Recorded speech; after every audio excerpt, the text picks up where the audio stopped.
Commentary. We're your Pauper commentators, Michael Petchik and Adrian Gonzalez. How's it going, Adrian? Oh, pretty good.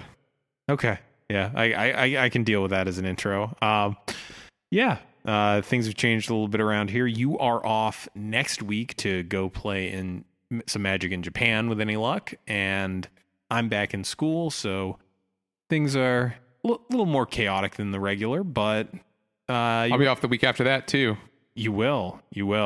Taking a big old trip. I can't blame you if you're flying across an entire ocean. Like, you might as well make the most of it, right? Indeed.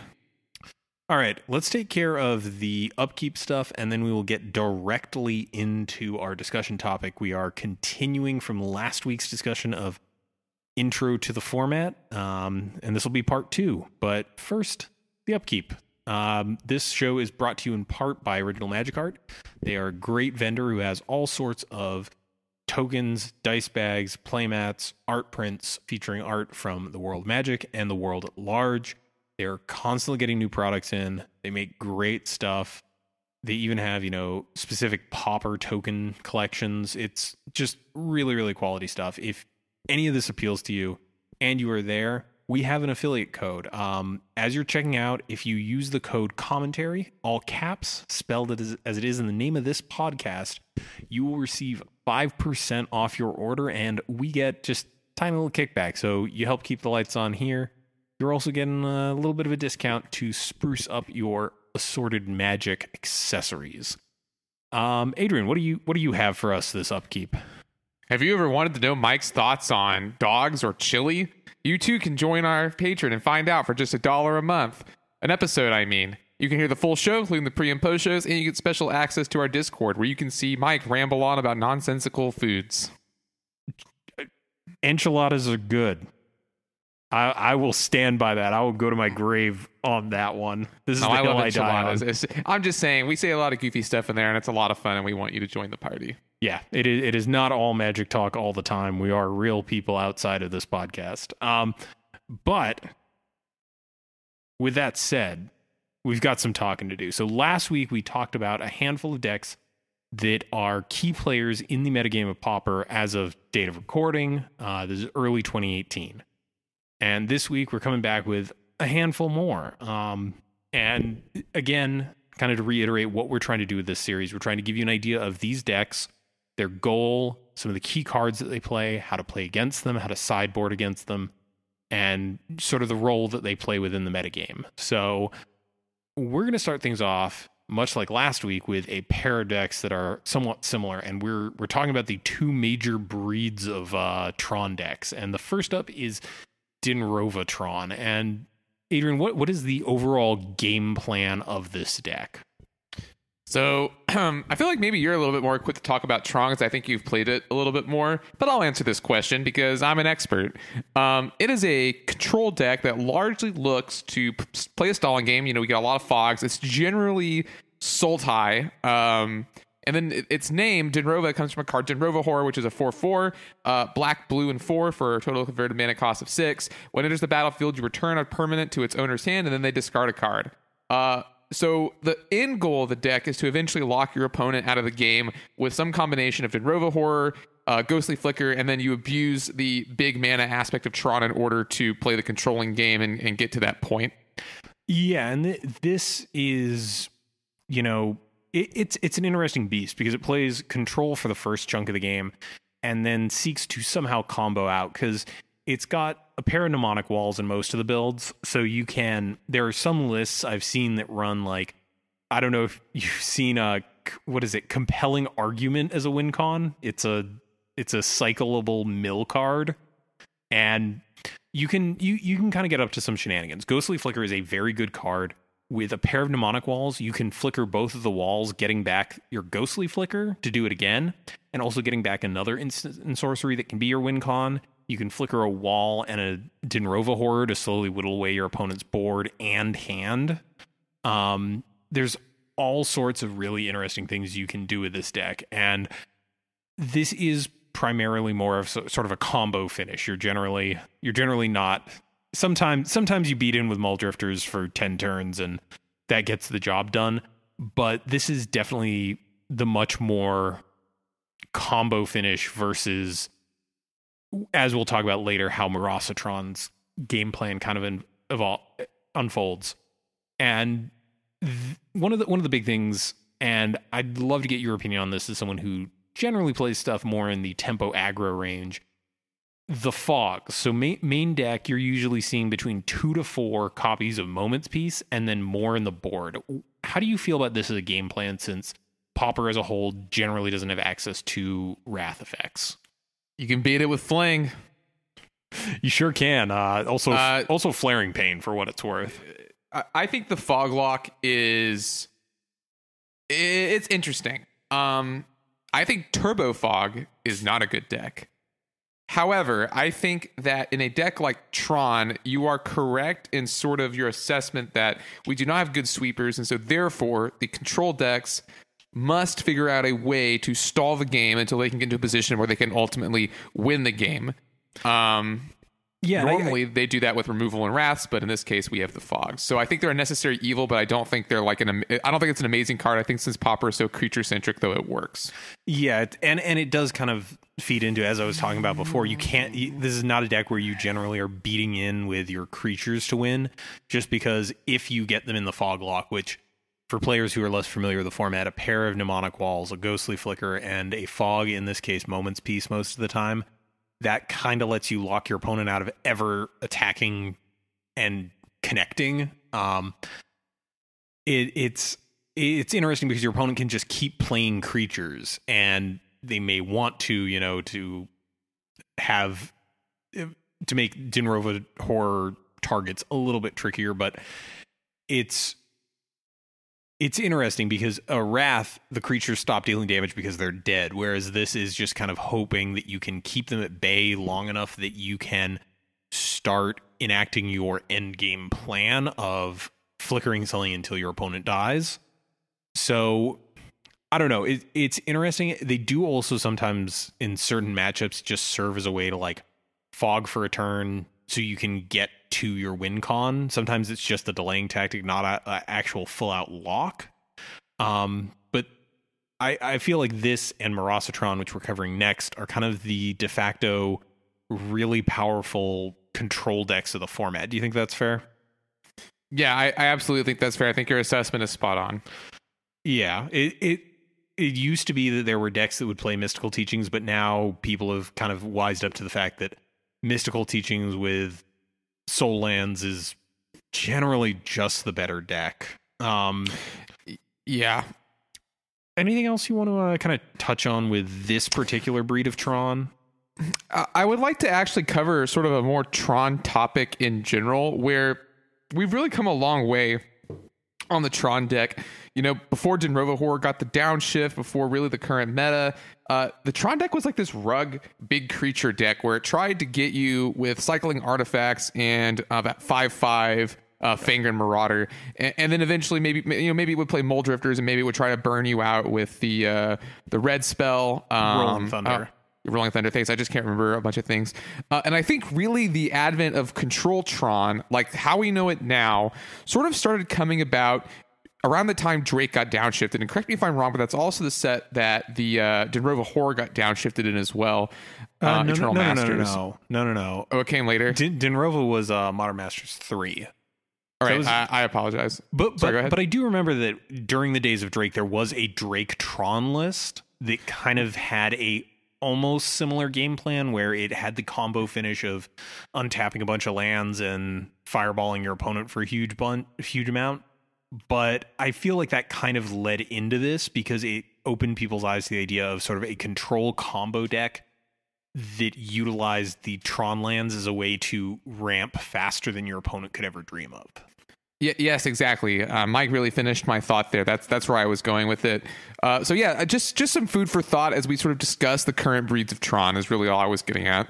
Yeah, and I do think something that's good to talk about as well is the fact that you mentioned the old examples, and those used to run Chromatic Star and Chromatic Sphere, which were artifacts that filter your mana and draw you a card.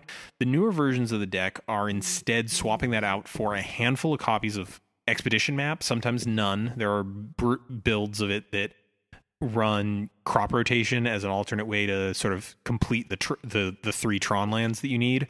And they're also running the filter lands and prophetic prisms. So one of the big things that Tron always has an issue with, and if you look at modern Tron, they've gotten around this because they just have really big, dumb threats that are colorless that need to be answered. Whereas in Pauper, you still kind of need colored cards. And as a result, having this more permanent form of fixing sort of fits into that control plan a bit better than one turn single burst fixing. So seeing that shift over time has been really interesting because Rugtron back in the day was not shall we say a subtle deck. It just kind of was like, all right, I got more mana than you. If you can do something to stop the stupid things I'm about to do, go for it. But otherwise, I'm just going to be playing like Ulamog's Crusher on turn 4 or maybe even turn 3.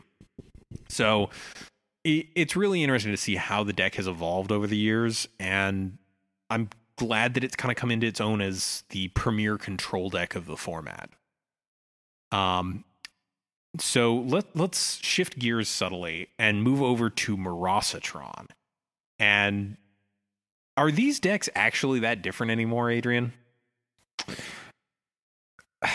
I feel like when you say Marasatron, you're talking about a deck that does not typically have Denrova Horror as its finisher. That's the difference for me, because I do think the Denrovatron deck plays Pulse of Marasa. Yeah, it's so Marasatron sort of started showing up again towards the end of the Drake era, and it was a 4 to 5 color control Tron list that really benefited from Pulse of Marasa, because for those who haven't listened to a lot of the podcast or perhaps aren't familiar with the format, Pulse of Marasa is 2 and a green for an instant. It returns a land or creature from a player's graveyard to their hand. You gain 6 life. And the thing that this did was not only let you run a slightly smaller threat package, knowing that you'd be likely able to recur it with all the card draw you were running, but it also let you have main deck hedging against land destruction, which was a common tactic out of a lot of decks to try and disrupt Tron's game plan. So Pulse of Marasa has become a little ubiquitous across all the Tron decks, and really it comes down to what your win con is and how you're kind of supporting that in your deck. Because the Marasatron lists are running a lot more red removal versus the fogs, and almost all of them are planning to round out the game with either a Rolling Thunder or Ulamog's Crusher. And I think that generally these are trying to find more permanent answers for board states, which has its ups and downs. So I prefer Marasatron against something like Affinity, actually, where you do have removal that can need to answer threats, but also run a decent density of counter spells to handle the combo aspect of that deck, but fares much worse against something like Elves, because Elves has limited options to get through your fogs, and instead and fogging Elves is one of the better things that you can be doing against that deck. So I guess outside of that, what really are the differences between these two decks? I think I think the combo finish is really the big difference. Because Marasatron is way more of like a traditional control deck. I really think you're making all the points, and I don't mean to cop out there, but you've probably played the decks a lot more than I have. I've been like monkeying around with mono green Tron on Moto, but that's about the extent of my current Tron experience. My old experience, I did play Denrova a little bit, but yeah, I agree with you. As boring as that is, and other things to kind of look out for in these decks, there are, because of the nature of how these decks are built, anytime there's something that could potentially throw a wrench in your plans and it has more than like 2 colored mana in its requirement, that's where Tron starts to struggle. So because a lot of these decks are running, Expedition Map, Prophetic Prism, and the filter lands, their splashes are not free but close to it.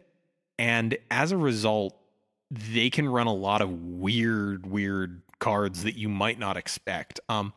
The key thing, I think, is in the more Denrovatron builds, trying to make sure that you time your graveyard hate so you can handle Flicker.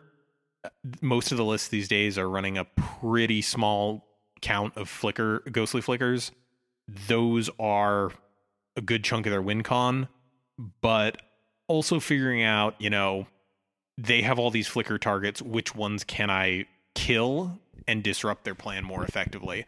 And I'll give you a hint. It's mostly the walls. Like if you can kill the walls and keep them dead, that's where you want to be. Also worth noting, Stonehorn Dignitary. Do you want to perhaps tell people about this weird card? I've lost to it in Modern. In Modern?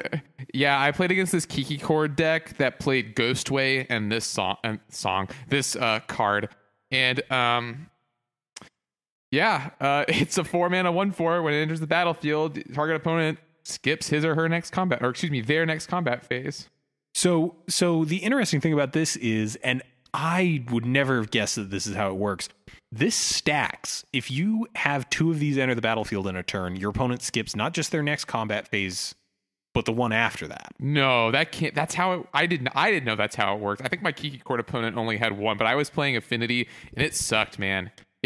Because Ghostway doesn't target, it just like flickers. So it's like even with Galvanic Blast, they're like, Ghostway, and you're like, oh. Oh yeah, that's a deck that's already running a bunch of ETB value stuff, right?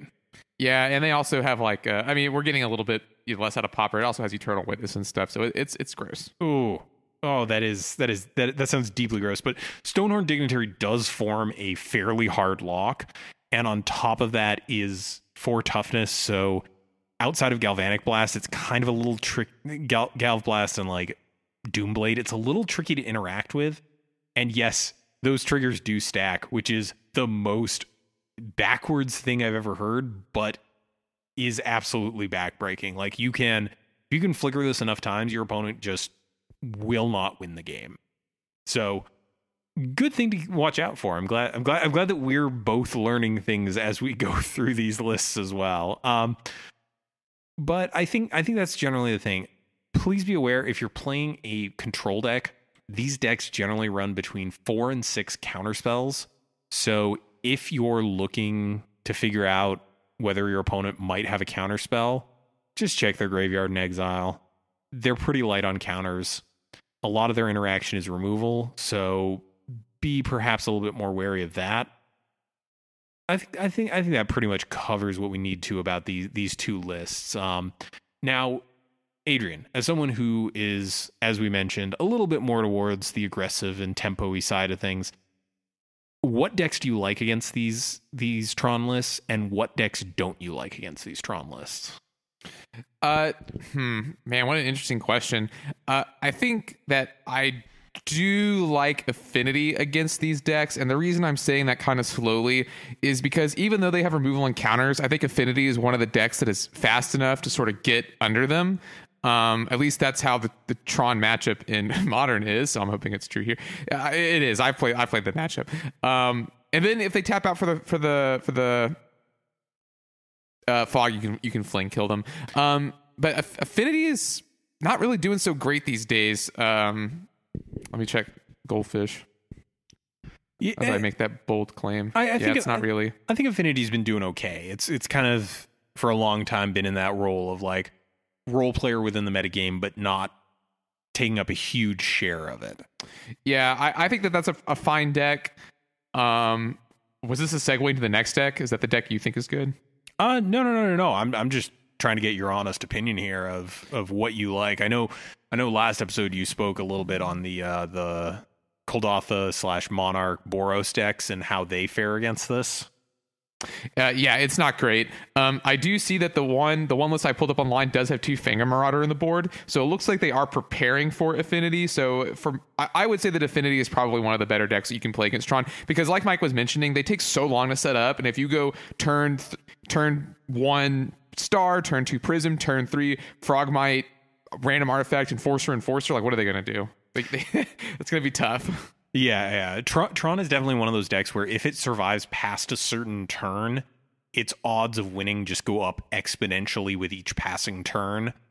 But if you can, like Elves is a nightmare matchup for some of these decks where you're kind of put on drawing a fog or just dying on turn 4. So really explosive decks is where these lists kind of struggle, but the mid-range decks and even some of the tempo decks is where it really shines. Like, it just goes bigger and dumber, and it's pretty wonderful when it does its thing. I'm a big fan. So if you like control decks in other formats, I urge you to try out some of these Tron lists. They are deeply enjoyable. There's a lot of goofy stuff that you get to do. And I think we mentioned it previously. It's one of the most customizable decks in the format currently. You can kind of just play whatever. Yeah, you really can. Like, outside of play Tron lands, play a couple of Gain lands, play some filter lands, and 4 prophetic prisms. You can go from there. Like figure out what you want the deck to do. You're probably going to run Mull Drifters. You're probably going to run some amount of Mnemonic Walls. And you're probably running Capsize because people really, really love to Capsize lock people. It also does... one of the things that I do like about these lists quite a bit is you do get to run some amount of either Impulses or Forbidden Alchemies, depending on exactly how you're planning your game plan to work out, which are very, very efficient spells. Being able to look at 4 and pick 1 out of them is just ridiculous. Like, when you need to dig to an answer, it feels very good to just kind of grab at any given point, you know, half a hand worth of cards and pick the best one out of them. I find it deeply enjoyable. It's a fun deck. So Adrian, what do we have next up? What's the next list? Next up, we have a deck that people absolutely love to hate. It is Boggles. Mike, why don't you tell the good people at home exactly what kind of deck Boggles is and why it enrages you so? Boggles is a incredibly linear and non-interactive aggro deck, and that may sound like I'm being very critical of it, but that's mainly because I lose to it fairly frequently. And it's pretty good. It's sort of in the same vein as the... And correct me if I'm wrong here. I'm putting in the same category as like the Tribe deck or as the Blitz deck, where the idea is to make one creature so big and so untouchable that your opponent can't possibly beat it and then win the game. Yeah, it's got a little bit less of sort of a combo aspect to it in my mind, where so the deck's namesake is Slippery Boggle, which is a hybrid green blue for a 1/1 with hexproof, and it runs a lot of these cheap hexproof threats and a bunch of auras. And this is also, for the listeners at home who might be new to the format, this is a modern deck. Obviously, our enchantments, some of them are actually much better than their modern versions, actually. But by and large, the enchantments as a whole are weaker. And you'll go through them, and you'll see what I mean. But yeah, you're trying to suit up one hexproof creature with a bunch of auras and have it carry the game for you. Yeah, and this is traditionally a green-white deck. And it gets to run some really, really interesting and powerful enchantments. It gets to run Rancor, which is a green for an aura enchanted creature. It's +2/+0, and Trample, notably. And if Rancor ever hits the bin for any reason, it comes back to your hand. You get to run stuff like Ethereal Armor, which gives a creature +1/+1 for each enchantment you control, and then first strike on top of that. This is a deck that snowballs very, very quickly. It just gets out of hand and can sometimes just steal games out of nowhere. And also gets to run, Armadillo Cloak, which gives a pseudo form of lifelink. It's a triggered ability, but in most cases, it's pretty much identical. And it stacks with lifelink. It does. It does notably stack with lifelink. So it is different, Mike. It is different. But yeah, and so this deck is a nightmare for non-interactive mirrors. And especially red decks like Burn. If they get the lifelink, like, I don't think Burn can beat the deck anymore. It's also very hard to get rid of the creatures for some decks, like particularly Boros. Kind of has to have Standard Bearer in the sideboard, which Boggles also plays to get around it. So it's a very interesting deck, and it got much better with the printing of Cartouche Solidarity, which is from Amonkhet. It's actually a standard legal card that's currently seeing play in Pauper, because it gives them a little bit more edict protection. Cartouche Solidarity creates a 1/1 white warrior token, and then it gives the creature first strike, which is also very relevant. Yeah, first strike is a incredibly powerful ability, just especially because a certain amount of these enchantments aren't really buffing toughness so much.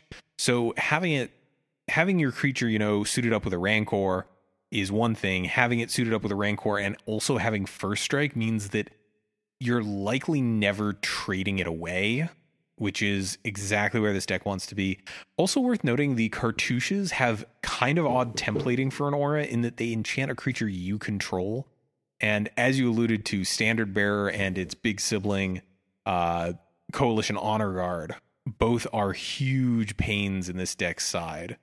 For those who have never had the pleasure of seeing these cards, both of them are Flag Bearers, which was a minor mechanic in Apocalypse, where if a spell or ability your opponent casts chooses targets and could target a Flag Bearer you control, these both have the creature type Flag Bearer, it has to choose at least one of them if able. So you run the Boggles runs Flag Bearers to play around opposing Flag Bearers. Yeah, it's just it is a card that deeply hoses this deck. So what is in your mind some of the big factors that determine whether or not Boggles is good in the metagame and the role that it plays therein? All right, 1, do you own foil Standard Bearers? I do. That's a big reason to play the deck. Okay, just kidding. I would say if there's a lot of aggro decks, I think it's good. I think it can outrace aggro decks. It's not very good versus control decks, which have edicts in them. So don't bring it to those. But anything that's basically not playing edicts is actually pretty. This deck's actually, I think, decent against, because the threats can snowball so quickly, and if they can't get rid of your creature or can't fog you every turn or whatever, they're gonna win. Yeah, it snowballs so quickly. I imagine, and I'm just spitballing here. It's been a while since I've played. Actually, I don't think I've ever even played this matchup. I imagine it's very bad against Is It Delver, not because of the targeted removal, but because of Spellstutter Sprite. Yeah, most of this deck is 1 and 2 drops.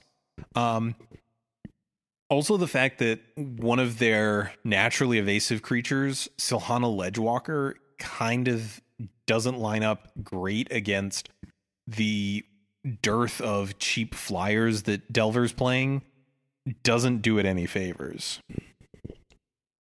So it's got its rough matchups, but when this deck cooks off, oh man, is it scary fast. I'd also imagine, I haven't put in a lot of time with the deck, but Elves probably has a pretty decent matchup with this, unless your opponent can stick a Rancor or another source of evasion onto a creature. Because you get a lot of blockers. Yeah, outside of that, like, Elves just floods the board so quickly that getting through is a difficult thing. So, and they can gain life, and they have their own tricks. So yeah, I can see that. Yeah, are there any other decks you can think of where they'd be either very good or very bad matchups for this deck? Decks with opposing Standard Bearers, obviously you don't want to have to target your own Standard Bearer that's sort of there as a necessary evil, because the decks that play Standard Bearers are decks like Boros Monarch, which can then just bolt your Standard Bearer in response. Also, I actually do think I might like Monarch. I feel like even though it doesn't look good, I feel like I actually had a lot of success with versus Boggles as Monarch, because you can also run like enchantment removal spells. So yeah.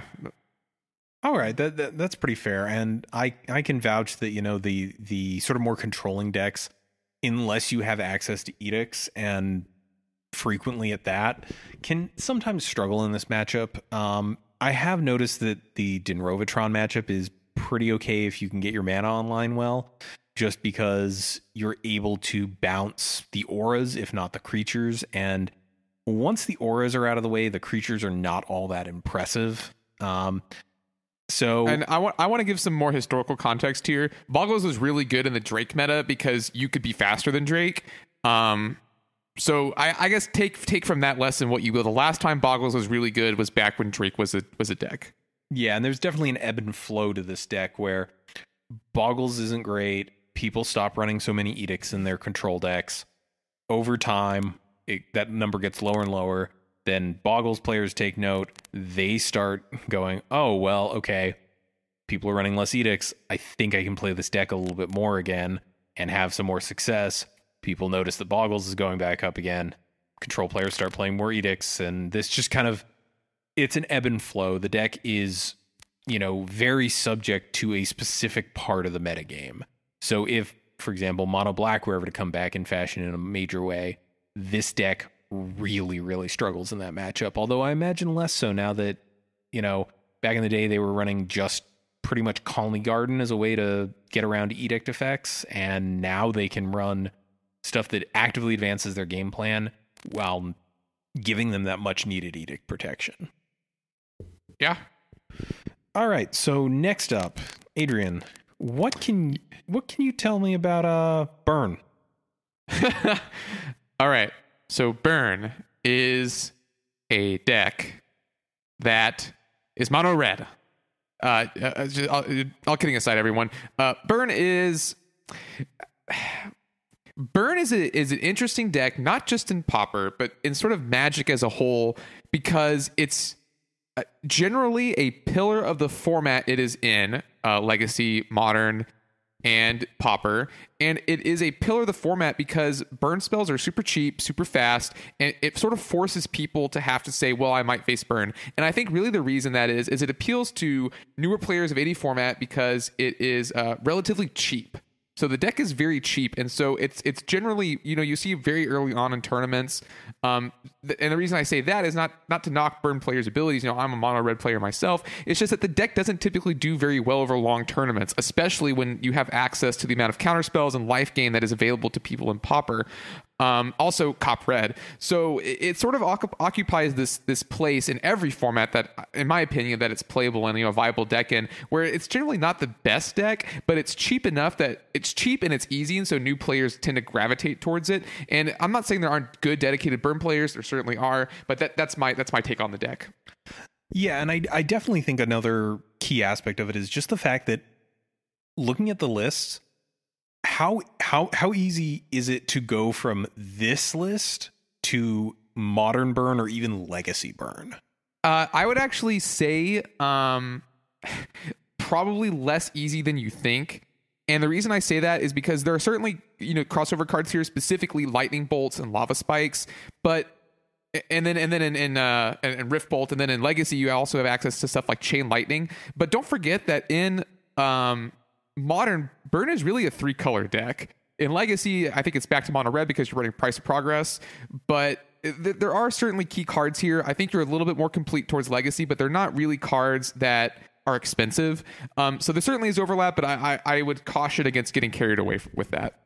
Yeah, I don't think it's, a very, very short trip, but for example, the difference between Blue-Red Delver and Pauper and Delver decks in, say, Legacy or even Modern is a huge difference. Burn kind of still has the same core game plan, even if the parts have moved around a little bit, is kind of what I'm getting at here.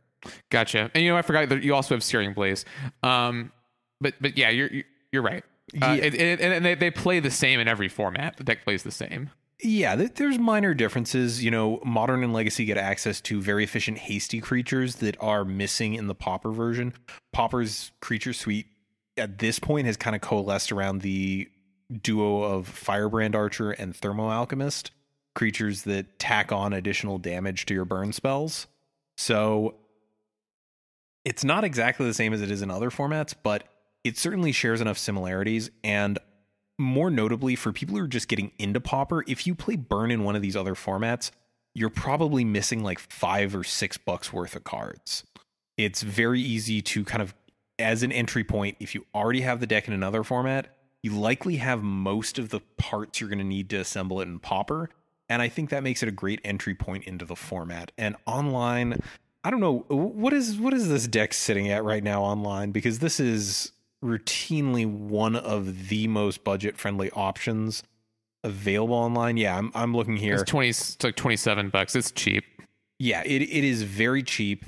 And again, like the play patterns are very similar to what you'll see in other formats. Like, sure, Curse of the Pierced Heart is not exactly Sulfuric Vortex, but it does a halfway decent impression. You still get to run your Chain Lightnings, you still get to run Lava Spikes, you still get to run Lightning Bolts. Needle Drop doesn't really see that much play in other formats, but you do get to run Fire Blast, which is just such a house. And I think... And I think recently, Burn recently acquired Firebrand Archer and Thermo Alchemist, which are, creatures that pump, sort of are burn lords in a way, right? Like you just get extra damage off your burn spells. So yeah, they're good. Yeah, and with this deck, you kind of touched on this before. It doesn't have any really like incredibly stellar matchups. Where does this deck excel? Where does it sort of fall short? It excels in slower matchups, which don't really have a chance to set up against you. And it's bad against decks that there's just so much incidental life gain in Pauper, and Hydroblast is a card. And I think in Spellstutter Sprite too, I think this deck is especially vulnerable to Spellstutter Sprite. So I imagine against Blue-Red Delver, it's not the greatest unless you catch him on the back foot. But there's also Dispel, which is a commonly played sideboard card. I mentioned Copper Red, which is a commonly played sideboard card. Feed the Clan is a commonly played sideboard card. And don't get me wrong, the reasons these are commonly played is because otherwise you couldn't beat Burn. But it's sort of the affinity problem where there's so much access to so many good sideboard cards that no one truly has an awful Burn matchup. Yeah, and as you touched on, like this can be a problem matchup for the slower decks, namely the Tron decks, where your early game interaction isn't impactful enough. But even decks like that get to run Coalition Honor Guard, which is a huge pain for this deck to deal with. Just like you get the Searing Blaze to make it good.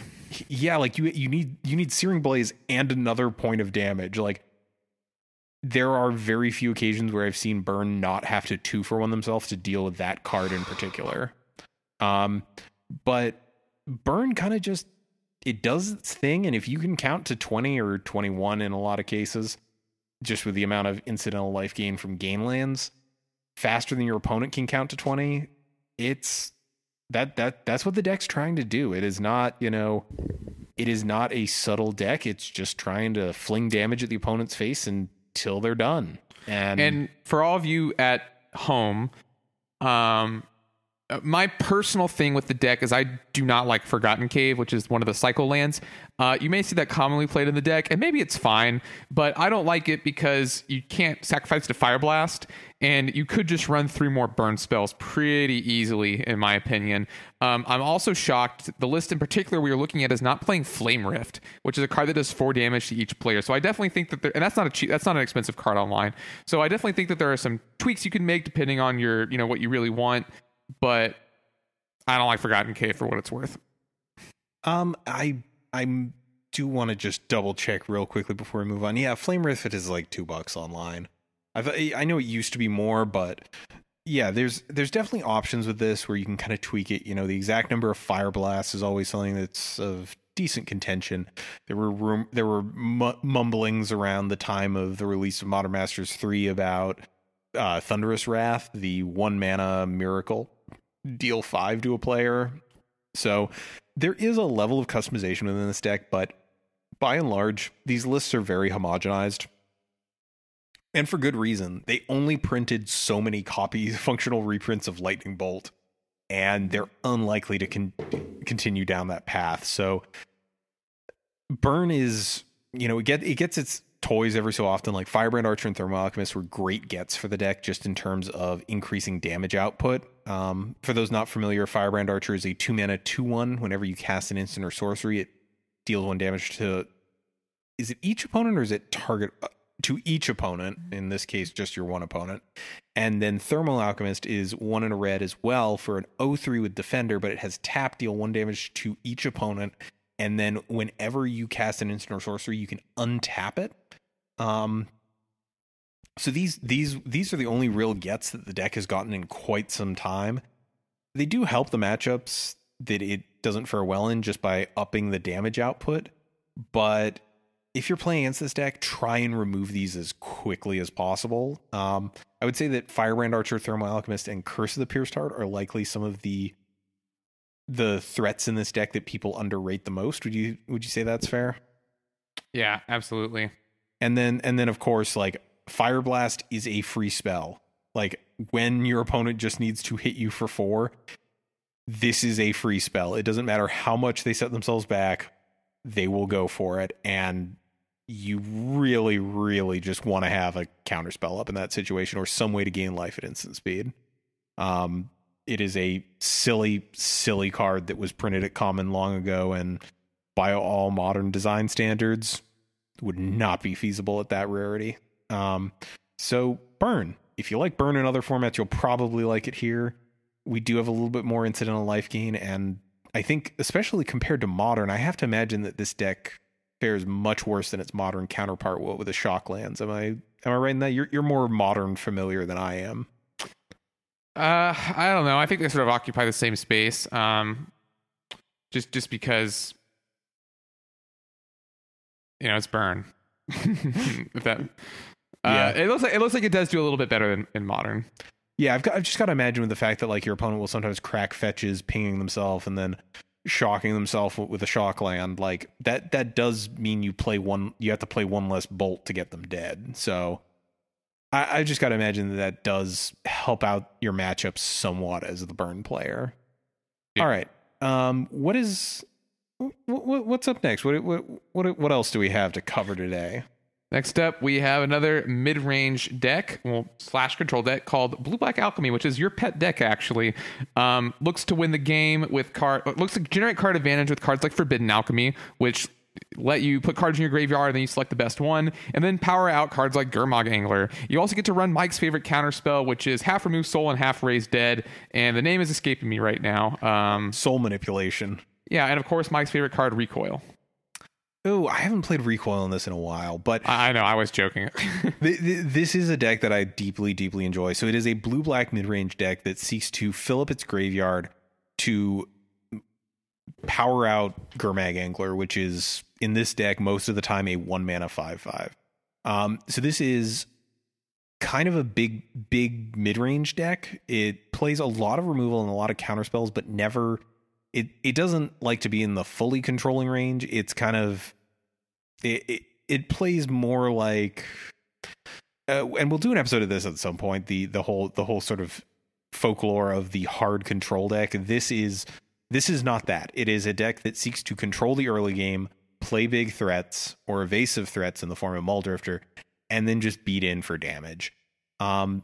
Its namesake, Forbidden Alchemy, is a great way to dig through the deck and also serve as a pseudo ritual for your Gurmag Anglers. And these lists have kind of...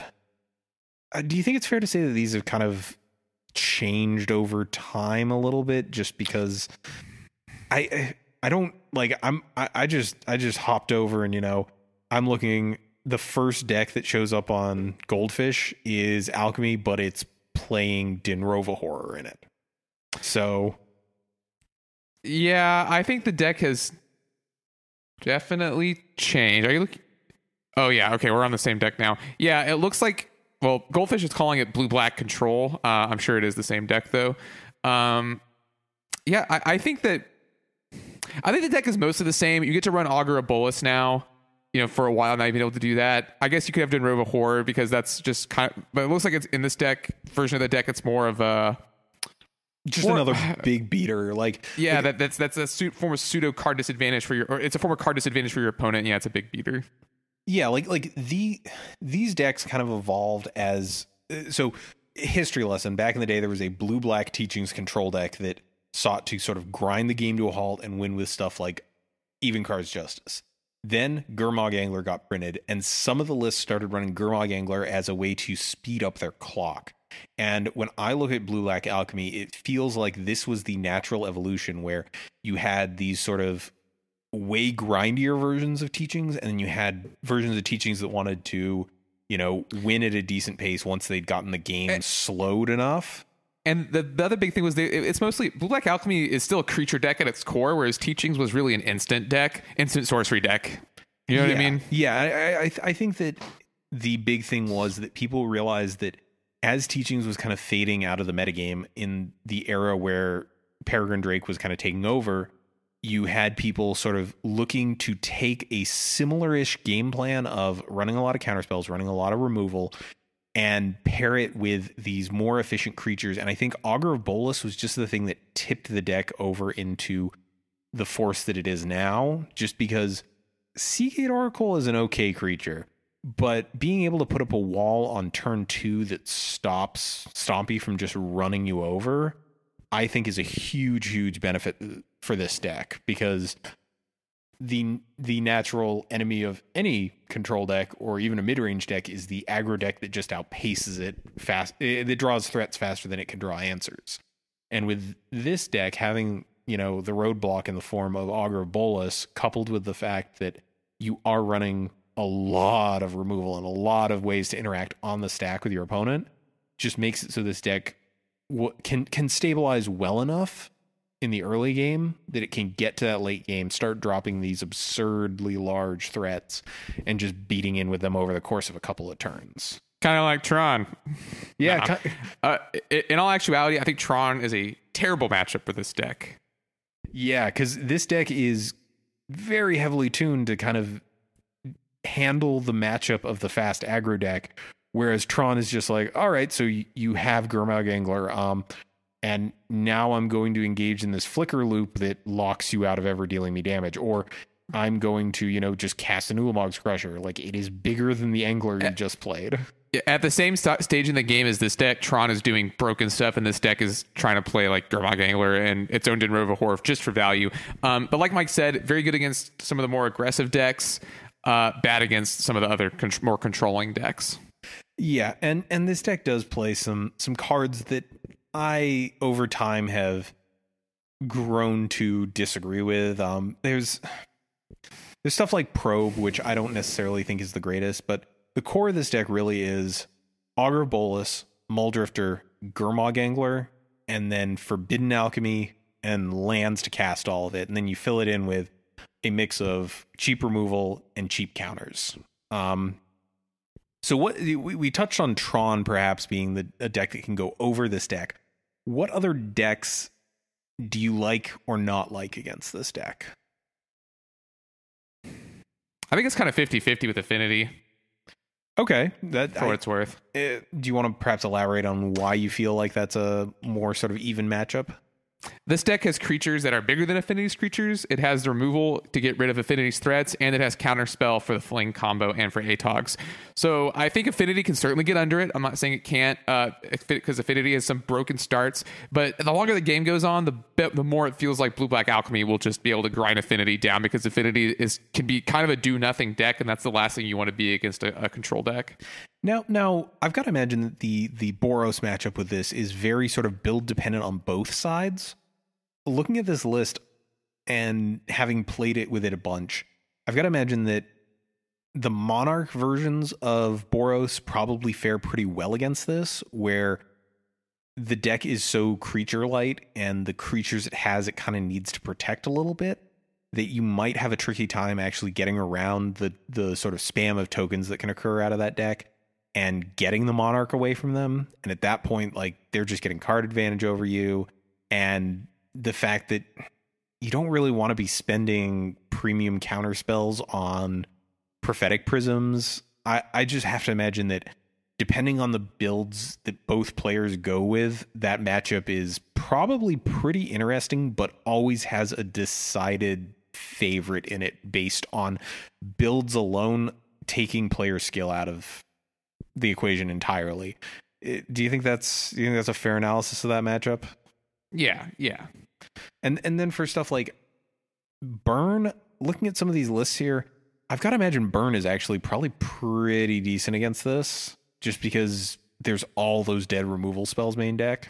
Yeah, a lot of dead removal spells, but you could get them because you are playing Dismal Backwater. You do have a decent amount of counter spells, and you even have, like, I would say that Probe is okay against Burn if you're able to.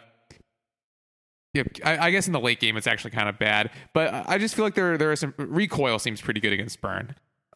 Oh, that is a card that does solve the issue of a resolved Curse of the Pierced Heart. So I guess that's probably like not a miserable matchup. So yeah, but then against like creature decks, certainly like red deck wins or Stompy, I'm sure has a horrible time against this deck. But yeah, I can see that. I can see the argument for Burn kind of going either way, depending on who is the better the better start.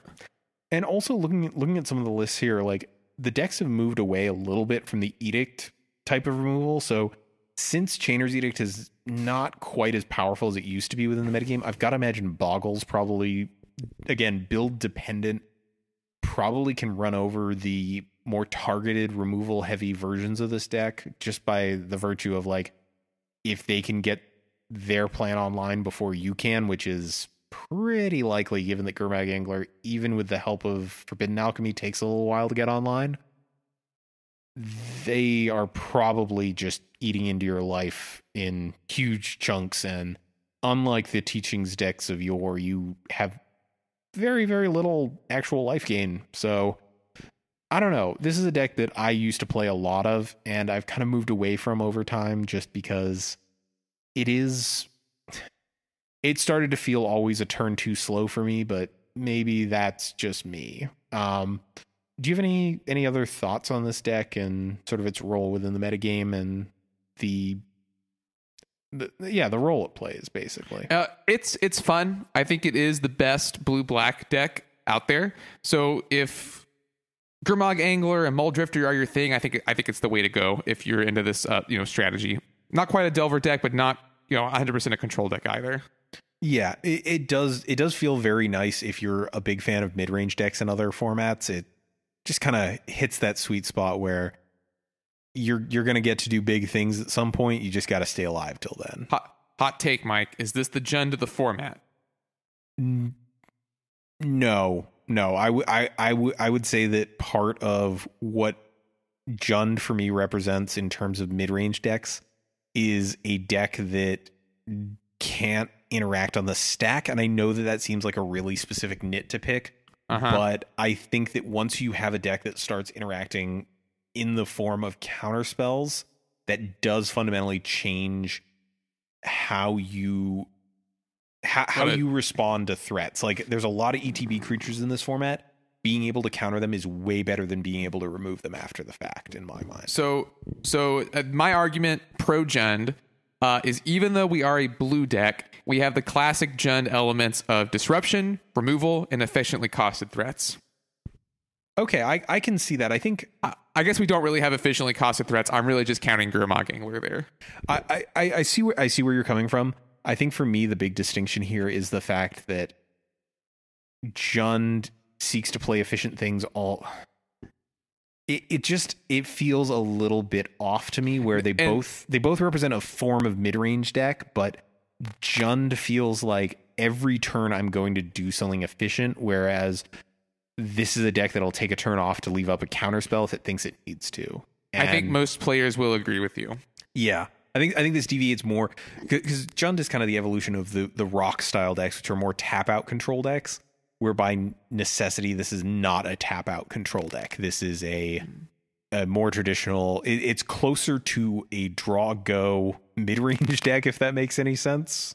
Sure. But yeah, I think the Jund of the format is still mono black. It's just that much like in modern right now, Jund is not in the greatest of places. No. Jund is fine now because Blood Red Elf got downshifted or unbanned. Excuse me, downshifted. I'm so much of a Pauper player. Yeah, I think Jund's actually in a pretty fine place right now. Okay, yeah. I guess I've not been paying that much attention to modern as per usual. But you're right. It was not as good as Abzan for a long bit there. I would even argue that I don't think that.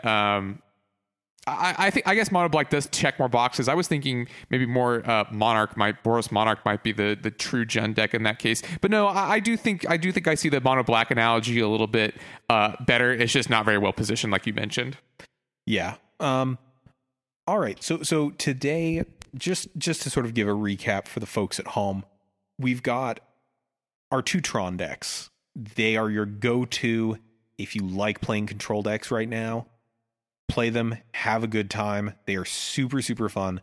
If you are like me and want games to play out with a large branching decision tree, this is where I'd head. They are. If you're like me and you just want to beat people in, play Boggles and Burn. Sorry, go ahead, Mike. No. That's fair. Like this is definitely much more of a controlling chunk of the metagame that we covered today. Boggles and Burn are definitely more linear strategies. That does not mean they are worse. It doesn't mean that they're less skill intensive. They're actually I listened to North 100, which is a podcast about Canadian Highlander, and they talked about the fact that the actual difference is how much do you want your decisions to matter, and the supposition they made was with aggro decks and these more linear decks, your decisions are more important because like from the start of the game to the end of the game, you will be making less of them. That's actually really interesting. I've always thought that that's a really good way, because I think that the dichotomy of aggro is easy, control is tough is 100% false. And I think that is really, really the deciding factor. Like, in the games that Tron decks win, they've made a lot of decisions over the course of that game. In the games that Burn wins, they've made very few decisions. So if you're assuming that, every decision makes up a certain amount of importance, the decisions that Tron made, while overall as important to them winning, each individual decision probably made less of a difference just because the games are going longer. Right. So that's kind of your split. If you want to play the long games, Tron, either version, you will have fun with it. Alchemy, likewise. If you like more aggressive decks, check out Boggles, check out Burn.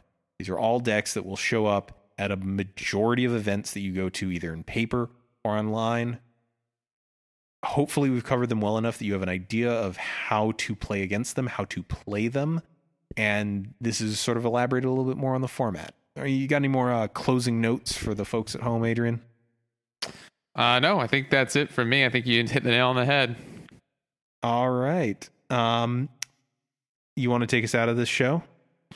Sure. Thank you all so much for joining us today. This podcast is brought to the support of our patrons. Please consider supporting us if you like the show. Our patron shout out today, and I want to make sure I get the name right, so let me pull it up. Our patron shout out today is going to go to, I totally did have someone picked out. There we go, 5311. Thank you so much for supporting us. And if you like the show, you can check out this video or description of this podcast for details on where to find us. We'd like to remind you, if you're listening to this on a platform with reviews, they're always appreciated because they boost our visibility. If you've got a deck list or idea for a topic, feel free to contact us either via our website or by emailing us directly at colorcommentary@gmail.com. Special thanks to Pat's Games and L. So next week, this is Adrian and Mike, and we are signing off for Color Commentary.